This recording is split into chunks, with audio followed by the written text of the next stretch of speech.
ये गोरखपुर भारत की सनातन परंपरा के आदिकाल से चले आ रहे एक महत्वपूर्ण आध्यात्मिक केंद्र के रूप में अति प्राचीन काल से विख्यात रहा है। महायोगी भगवान गोरक्षनाथ ने सैकड़ों वर्ष पूर्व अपनी आध्यात्मिक साधना से जिस धरा को आलोकित किया, वह आज पूर्वी उत्तर प्रदेश के एक प्रमुख केंद्र के रूप में गोरखपुर के रूप में हम उसे जानते हैं। आध्यात्मिक ऊर्जा इस क्षेत्र की इस रूप में देश और दुनिया के अंदर अपने प्रकाश को बिखेरती है, इसका अनुमान हम इसी से लगा सकते हैं कि देश के जितने भी महत्वपूर्ण बौद्ध तीर्थ स्थल हैं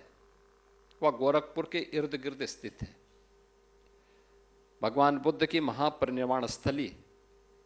कुशीनगर गोरखपुर से मात्र 50 किलोमीटर की दूरी पर स्थित है। संत कबीर की पावन निर्वाण स्थली मगहर गोरखपुर से मात्र 30 किलोमीटर की दूरी पर स्थित है। भगवान बुद्ध की जन्मस्थली लुम्बिनी यहां से 90 किलोमीटर की दूरी पर स्थित है और जैन परंपरा के 24वें तीर्थंकर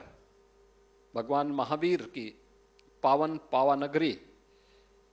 इसी गोरखपुर में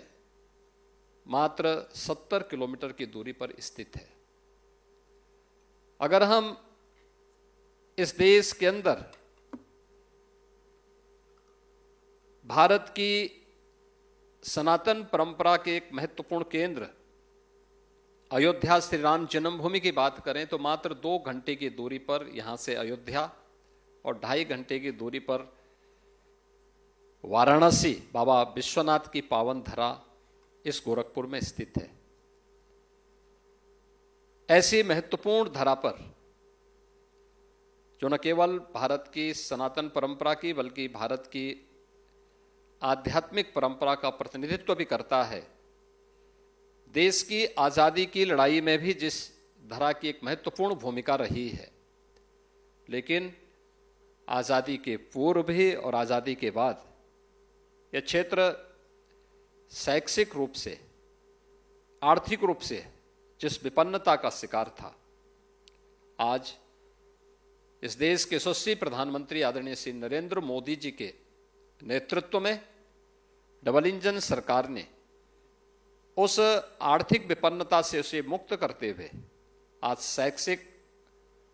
और आरोग्यता के एक महत्वपूर्ण केंद्र के रूप में पूर्वी उत्तर प्रदेश और देश को स्थापित करने का जो संकल्प लिया है,